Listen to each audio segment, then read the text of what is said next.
Welcome to Better Sex, where you get the information and inspiration to create and enjoy your best possible sex life. Join your host, sex therapist Jessa Zimmerman, as she brings you expert guests, helpful tips, knowledge, and strategies to improve your intimate relationships.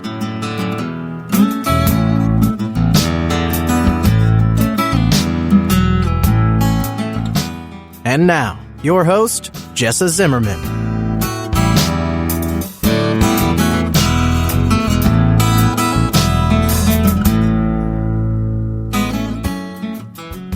Hey, welcome back. It's the Better Sex Podcast. This is Jessa, and I'm here with a brand new episode that I hope you're going to find interesting. I'm always looking for new guests, new topics, a new take on an old idea, some new thing that might be interesting to you, intriguing, maybe even inspiring. Because I really, really do want to bring you guys information that is helpful, that's applicable, that at least makes you think if it doesn't make you behave differently. Today's episode is a conversation with Lauren White. And she's in Australia, and she works with women around libido. And I love how she thinks about libido, because it's not about lust. It's not about feeling an intense desire for sex. It's about nurturing our capacity to give and receive pleasure.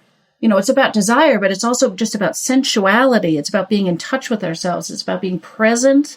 It's about being balanced in our energies, in our activities. It's about freedom. And from that kind of full libido cup comes an openness and a desire for sex, an ability to show up and engage in a way that's really fulfilling for us.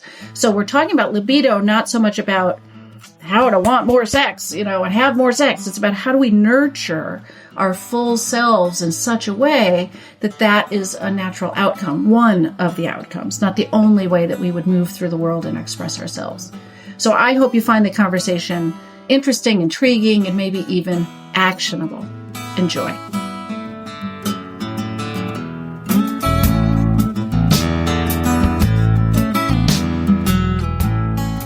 The Better Sex Podcast is brought to you by the Sex Without Stress online course. It's a course for couples to escape the cycle of disappointment, avoidance, and pressure in your sex life.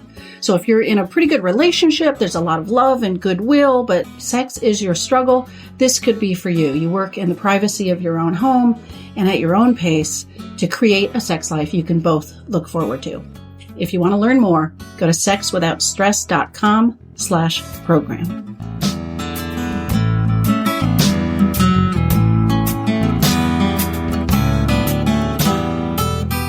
So Lauren, thank you so much for being with me on the show. Thanks, Jessa. It's great to be here. I'm really excited. Yeah. So we're talking about libido, right? And I wondered, to start off, how do you even define that? What are we talking about? Yeah, what are we talking about? Libido is a beautiful word because it's personal and it almost references everything. And something that I share with a lot of people is the best definition of libido I've ever come across is from Alisa Vitti, who wrote Woman Code, all about how to help your hormones and your menstrual cycle and to be more in tune with it. And her definition is your ability to give and receive pleasure, enjoyment, and acknowledgement. And that's what your libido is. Okay. And I love that definition because first of all, it's non-sexual, it's non-erotic, but it can reference the sexual and the erotic. So I consider so many things that other people would perceive to be non-sexual as actually fueling and feeding and nourishing and influencing my libido. So whenever I plant my feet in nature, I'm harnessing my libido, I'm nurturing it, I'm accessing it. Whenever I just take my time being present and brush my children's hair, I'm nurturing my libido. For me, it's about being able to drop into that softness and be powerful as well with other things that we tend to really value in this life, like executing and achieving goals and right. and being strong and powerful and to have force and things, all of them are beautiful qualities. I just think if we can enjoy all of them, then we're really accessing our libido, because then when it comes time for something sexual to happen, then we know how to drop into that place, because we've been doing little bits of it and little pieces of it by day. I really like that definition too, because it isn't just about like lust, like what we think of as sex drive or a desire for sex right now. It's a much more holistic view of our an ability to give and receive no matter what we're deciding to do in any one moment. So I love it. I love it. We tend to, I have so many women say, I want to want it. I want to want it. Yes. And it's all this, we value this wanting, and like you said, lust, great word, lust and desire and all of this like really intense stuff, passionate. And all of that has its place and it's beautiful when it happens. I just find that when we spend our life yearning for all the intense stuff and wanting it like really regularly and amongst conditions that aren't really favorable to it happening, it gets us caught in a loop and it makes us more frustrated. So I just want everyone to know that there's so much power in the small, and it's taken me so long to value that, because I'm a high achiever that likes intense stuff and wants the big things and the big powerful emotions, but without valuing the small stuff, we're not going to feel those big things. That's just. So what do you think holds women back in their libido? What holds us back? Do we have a whole hour? Well, we have 45 minutes, but I have more than that, just that question. So, okay, what's the biggest thing that holds us back? Is it just, is it the failure to appreciate these small softnesses? Like, is it just misunderstanding what we should be chasing? Yeah, I think, yes, I think it's that. I think it's that amongst this sense of obligation and duty to spread ourselves very thin, and that there's not a lot of space for the erotic or the sexual amongst all of that. So we are people with estrogen-based bodies. We tend to be very good at juggling and multitasking and making sure all different sorts of aspects of life are taken care of. And that can leave libido in the lurch, because I feel like at some point when we got mixed up with this message of, I can do anything, and we've interpreted that as I can do everything. And in fact, I should do everything. Yeah.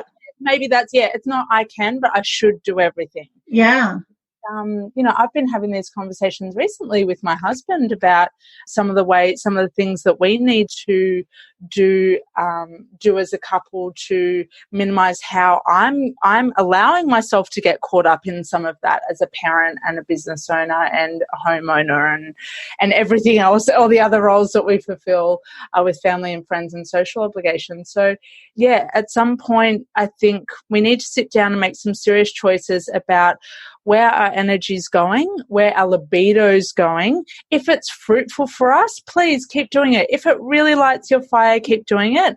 If it has a cost, though, if it's costing you something dear, something that you actually need to invest in, like your personal relationship, or, it might be you're allowing yourself to fall into some of your hobbies and work so deeply that you're not dating anymore, or you've let that go because it's easier to be invested in your hobbies or your work life. I just think we are just trying to do way too much and getting caught up in looking too much at what other people are doing as well. So, right. And that's sapping our libido. So eyes on your own lane and do what works. Do what works for you, and you might, this is the, hard news I have to share with women sometimes. It's like, you actually have to cut some of that back. This is not sustainable. Yeah. Yeah. I was interviewing somebody, and I can't remember who it was, but just in the last week or two, talking about how well, in her opinion, women especially are really good at saying no to themselves. Not so much no to anything else, but, this sort of taking on too much, and something has to give. We can't do it all. Yeah. Something has to give. It's interesting, isn't it, how much we can deny ourselves but not deny anyone else. And just make sure other people are comfortable, make sure they're happy, make sure, that we're people pleasing, that they still like us, that they still see us a certain way. And then on the inside, part of you is withering. Part of you is just, sinking down and not being nurtured and not being acknowledged. And so besides somebody being busy and recognizing maybe some of this description, how do people recognize that their libido is withered? How is it showing up for people? What might they recognize? Sorry. Yeah. How is it showing up? It usually shows up. What I've found in working with women all this time is it usually shows up when their partner turns to them and says, why isn't this happening? Okay, fair enough. We had some valid reasons for a while. Might have been in the face of grief or loss or pregnancy, all of the different things that can really curb our libido. But they're often saying, look, how much longer is this going to go on for? What's really going on? So that's often, in my experience, the kind of wake up or stirring that women get. Sometimes it's something very personal. They see something they see something within a program or a film, or they hear about something within their friend's life, and they just realize, oh my gosh, I haven't got that, or I haven't connected with that in a long time, or that feels bloody uncomfortable, and I don't feel what happened to that confident, maybe confident woman 10 years ago. So we get these gentle wake up calls, and in my experience, if someone's in a relationship, it's more often that the partner's igniting this conversation and she goes, yes, I realize that, and it can be a bit of a slow burn. It's not necessarily an instant thing because we can get defensive when, right. This is so personal. This is so personal. So this is the very short version of it. But, it can be like, oh, yes, that thing is missing and I don't feel comfortable. And why don't I feel comfortable? I love my partner. And I've created this life for us, but something is missing. Yeah. And I know that in my own, in my practice, I'm a sex therapist and I work mostly with couples, and a lot of people in that place assume it's just gone. Yeah. That this is a phase of life. It's the kind of thing that, we didn't expect it to die so young, but it did. And, so they don't necessarily come in with an idea that there's something to be done about this, or this is something they can access again. It's like something that's happened to them. Sometimes it's with menopause, but sometimes it's before that. Yeah. And they think it's just gone, right? Yeah. Yeah. Yeah. And the words, I'm wondering if you've heard them as well, but the words, I wouldn't care if I never had sex again. Oh, yeah. It's just like, I actually, when I hear that, I totally understand where that person is coming from. I empathize. I understand it on every level, but it's almost like this like, I don't know, my body just goes, no, it doesn't have to stay this way. It doesn't have to stay this way. It's, you feel so far away from your libido that you think that this is permanent and that you're okay with that. But it's interesting once we start awakening, reaccessing sensuality. It's not none of this is just about sex. If someone out there doesn't know what a sex therapist does, so much of our work is about what lies around sex and what influences it on a day-to-day basis. And just like the nature reference I made before, it's just like basic sensuality is often missing as well. I find it, it's not just like all of sex is just shelved, but they're completely connected to their body and accessing sensuality and nurturing things that they're interested in. It usually falls along with some other things in life that are joyous or playful or purposeless, like they don't have a purpose. Yeah, right. Just for fun. It feels good. Just fun. God, that word fun, that's missing. Yeah. That can be missing as well. So we talk about all that stuff because we need that in order to be engaged in sex or allow ourselves to move into being sexual and expressing ourselves and revealing ourselves. So it's so multifaceted. It's never just about sex. Right. And it's certainly not just about show up and have sex. No. Like that's not the goal. In fact, I mean, something I say to my clients, it's not, my goal for you is not to have more sex. It's to help you want more, however that would look for you, Yes. So, yeah. So you're sort of alluding to the costs of not nurturing your libido, right? Like it's not, so on the one hand, you might have a partner who's unhappy, like that would be a cost, but you're also sort of talking about some of the things people might, there are losses and costs to this to not pay attention to it and decide to let it go, right?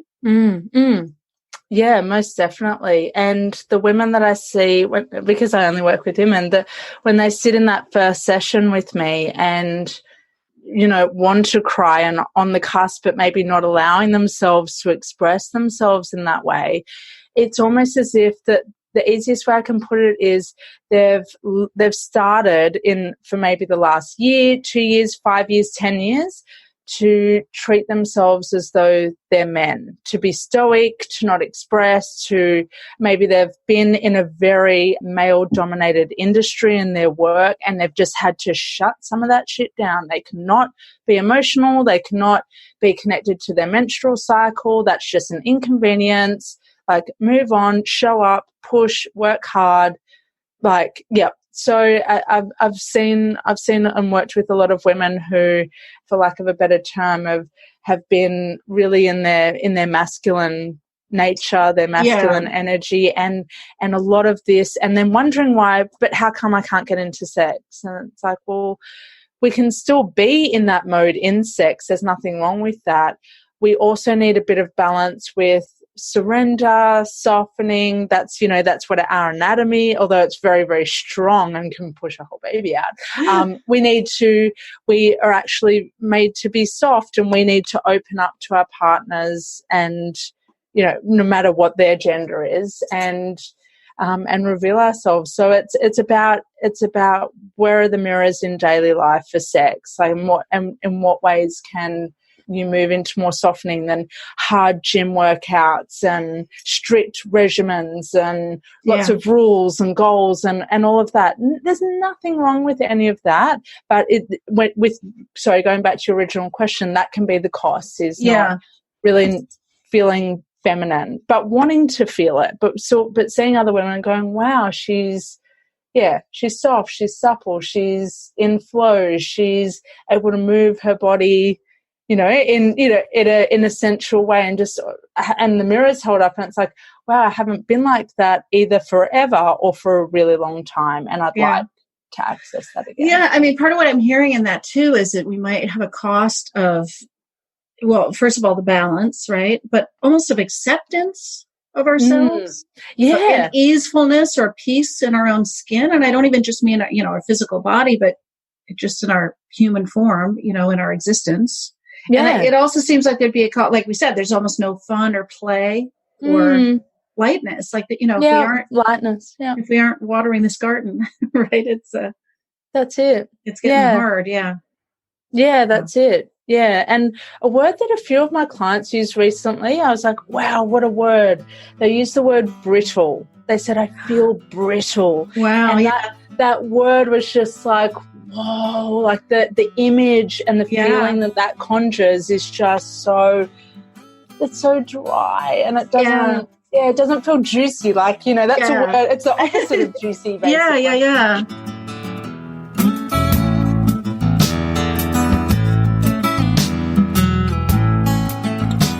It's Jessa here, just taking a quick break. Thanks for listening. Are you interested in being a guest on the show? I'm always looking for people with expertise to share that could enrich other people's sex lives. And I'm also interested in hearing from people who have transformed their own intimate relationship and would want to share their story with my listeners. So if you've got something to contribute to the discussion and want to see about being featured on an upcoming episode, please visit our website, bettersexpodcast.com, and check out the Be a Guest details. You'll find everything you need there.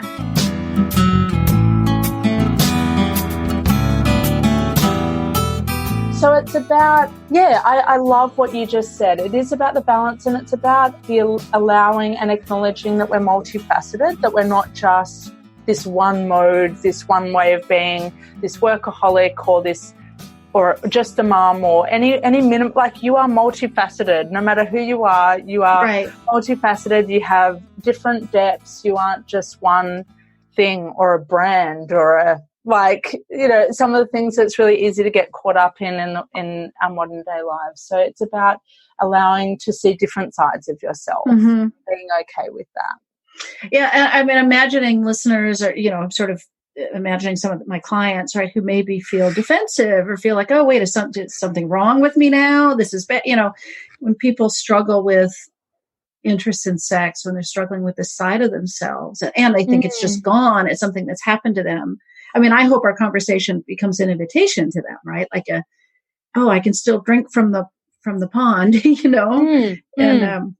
and that this is something available, not a criticism. Yeah. It's about, ultimately, as humans, we want to expand, we want to evolve, we want to, even if we're petrified of change, I think we all just want to, even if we're fearful, we want to know that something is changing, that we're growing in some way, shape or form. Maybe not every minute of the day, but just looking back and going, we all know that scenario of people have looked back and gone, I literally just did the same thing every day for the last 40 years. Yeah. Or I stayed in that job because I was too scared to try something else. Like, I think the good thing about this digital age is we're learning from those, maybe I won't call it a mistake, but some of the ways that people live their lives where they didn't allow for that expansion. So, I don't know, living in one mode has its limitations, and I think we're made for more. I think we all want more.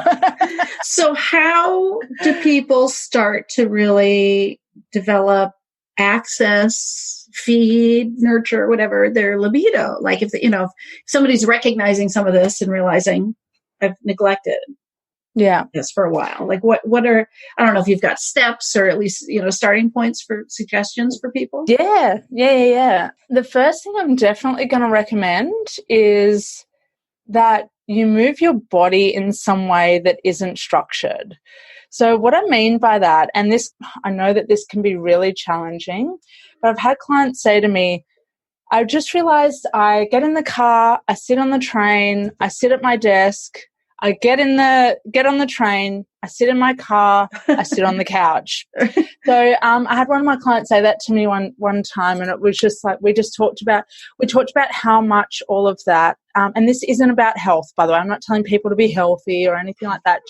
We just noticed that her body was stuck. It was just really stuck, and the comfortable started to get uncomfortable. So the reason why I say move your body in an unstructured way, and I'm basically alluding to dance. Okay, I was going to say, that's not yoga, right? Because yoga is still structured. Yoga is still structured. Pilates is very structured. Right. I reference dance a lot because something I learned from the book Burnout by Emily and Amelia Nagoski is that when we move our bodies, we are actually letting our bodies know that they're safe. So all too often we are going through, and there's some other work that I've accessed that really supports that as well. We're often trying to just tell ourselves that we're safe or that we're sexual or that we're erotic, like using our minds. That is a piece of the puzzle. The interesting thing is our body's not going to believe that until we actually do the thing. But I don't suggest that thing being sex straight up because it's too much too soon. Yeah. So really stomping your feet on the earth, moving your hips. Some people struggle to move their hips and rock them back and forth. Rocking your hips back and forth is a classic thing that we instinctively do in sex, just to get the blood flowing, to get more awareness down to that part of our body, to enhance or amplify sensation.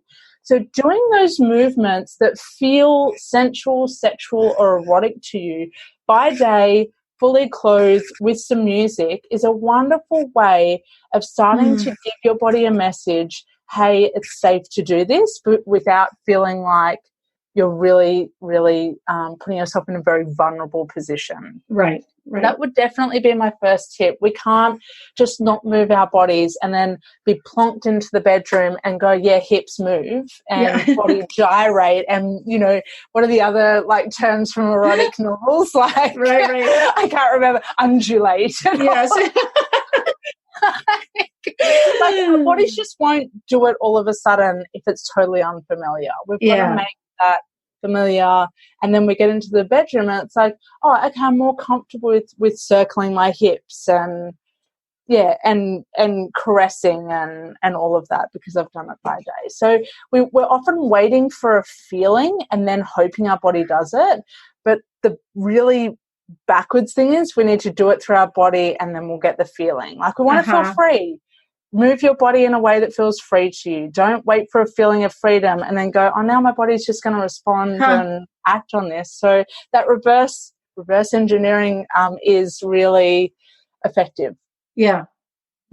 All right. And then you were talking too about paying attention to small, I think we're talking about is mindfulness to some degree, small pleasures, right? Being in the moment in our sensual selves, whatever that is, that we're brushing a child's hair or slicing onions, right? Yeah, that's it. Well, that's it. Like, yeah, that's it. The small stuff that asks for our presence. So we can check out of anything if we want to. We can be there in body but not in spirit and just doing things on autopilot. But what a difference it makes when we stop and we actually witness what we're doing and we pay attention to it and we take some breaths while we do it instead of holding our breath, which is what so many of us are doing, shallow breathing on autopilot. It's just the small stuff that creates this sense of expansion rather than I'm just a cog, you know, in a machine working on autopilot.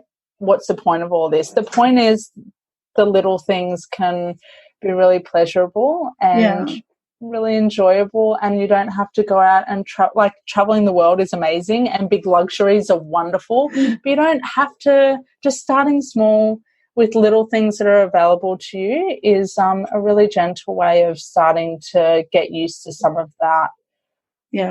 Without it being big bold gestures.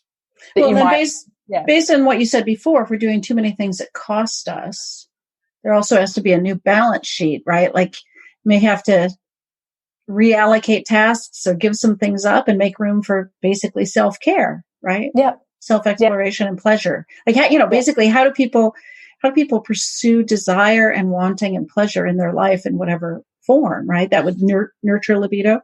Yep. Yeah. Yeah, most definitely. Whatever that looks like to you, lots of people put lots of suggestions out there, but they might not resonate with you, and that's okay. Finding ways of coming down, feeling joy, feeling pleasure is so personal, and it needs to be your own. And just to prepare you, there's going to be some trial and error. It's not going to be, oh, wow, I went to this workshop and now I found my hobby. It's going to be, you've got to be okay with the curiosity and to just go, I gave this a try and it wasn't really me. It didn't really work. That's cool. Like, move on. Don't let it block you from trying the next thing that you're curious about or interested in. It's like, that's just life, a bit of trial and error. Like, some things work and it's like, okay, now you know. Now you know that wasn't really something that allowed you to drop into that zone or felt like you could. I don't know if listeners know about the flow state. Flow is when our nervous system is in a state where we lose track of time and we're just in pure enjoyment and we're not doing something for an outcome. It's a beautiful state and it's often replicated in good quality sex, basically. It's just like you're not thinking, has it been 3 minutes? Has it been 5 minutes? When is this over? It's just like your two branches of your nervous system are just working in sync so that you're not dead asleep, but you're not up in stress and you're in that flow state. So replicating that by day with activities of pleasure is just what we're going for. Writing, artistic pursuits, doing a puzzle, like maybe doing like odd jobs around the home. Just what will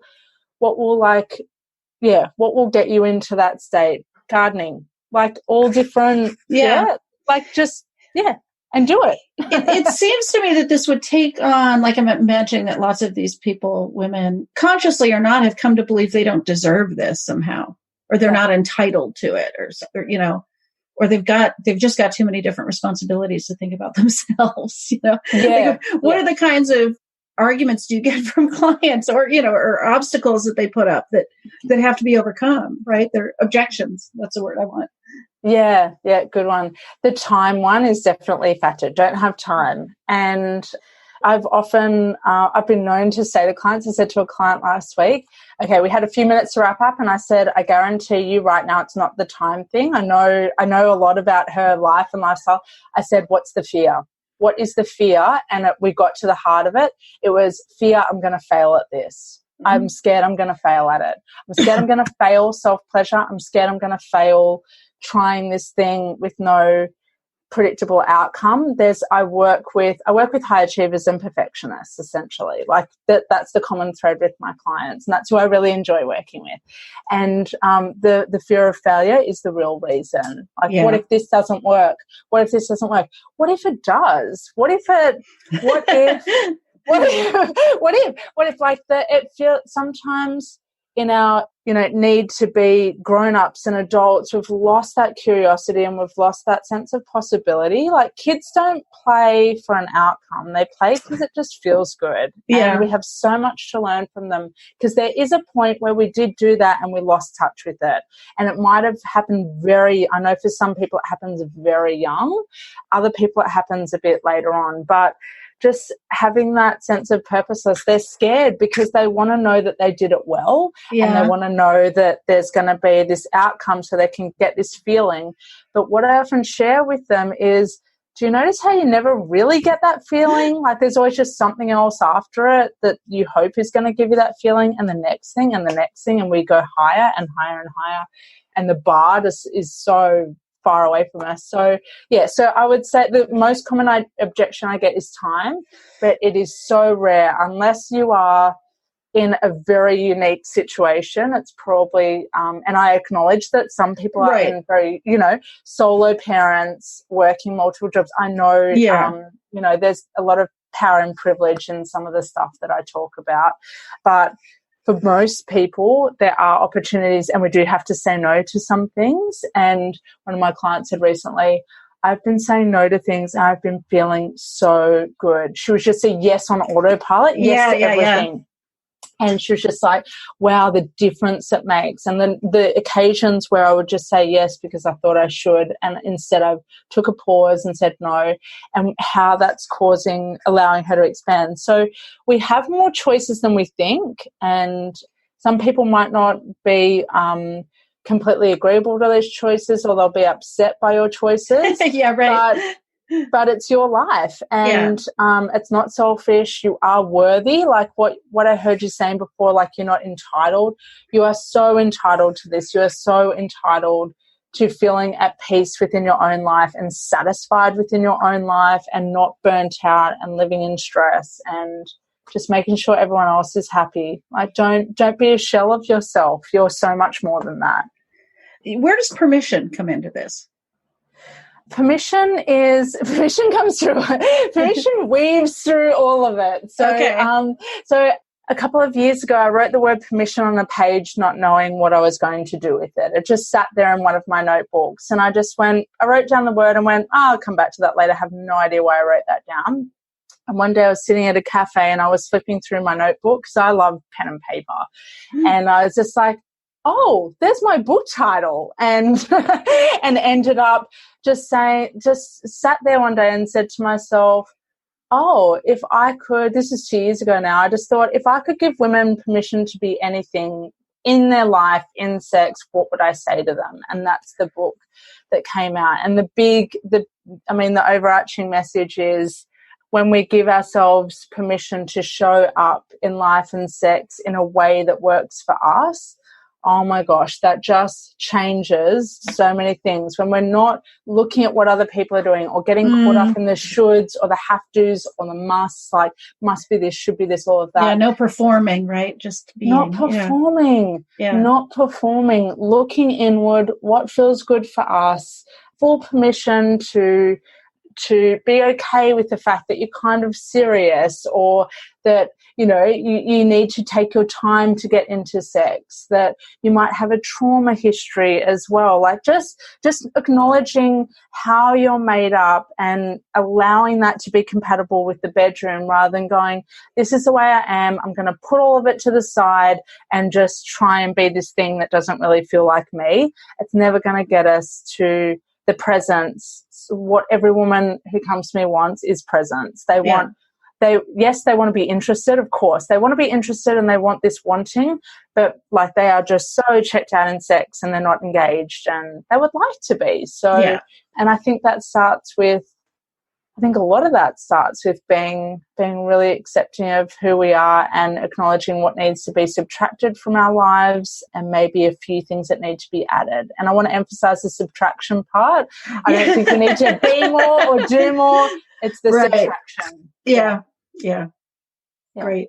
So would you say a word about the book and about where people could find you? Because I'm going to be curious and get in touch.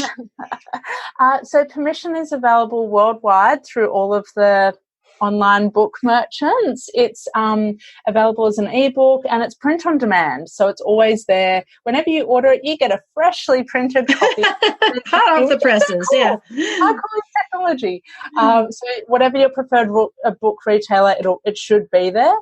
And my name is Lauren White, and I've got a website, laurenwhite.com.au. I'm based in Brisbane, Australia, but I work with women all over. And you can connect with me on social media as well. My handle is Lauren White AU. Great. We'll put some of those links and the handles and stuff in the show notes too. Thanks, so Jessa. People can get in touch. Thank you so much for taking the time to have the conversation with me. Thank you. I really appreciate you holding this space and you sharing your insights as well to just keep everything flowing. We're at flow state. Exactly. Thanks, Jess. I appreciate it.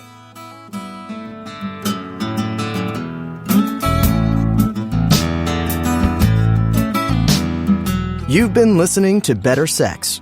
Please visit our website, bettersexpodcast.com, for show notes and additional episodes.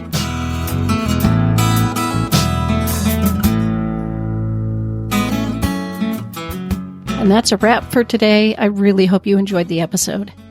If you are enjoying the podcast, if some of this material resonates with you and you would like to make a difference and make sure that this keeps coming out in the world once a week, ongoing, there are a couple things you could do to show your appreciation. The first would be to go to iTunes and rate and review the show. That really helps us be found by new listeners when you review the show on iTunes. You can find a link at bettersexpodcast.com/iTunes. The other thing I want to invite you to consider is becoming a Patreon. For a small monthly pledge, you get some benefits. So for $2 a month, you get advance access to every single episode.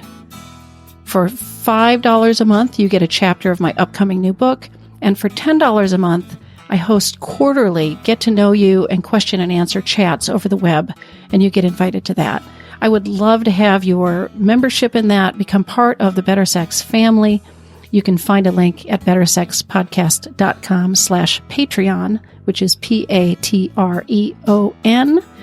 Again, thanks for listening. I'm glad you're here. Feel free to comment, ask questions, get in touch. I'd love to hear from listeners. Thanks.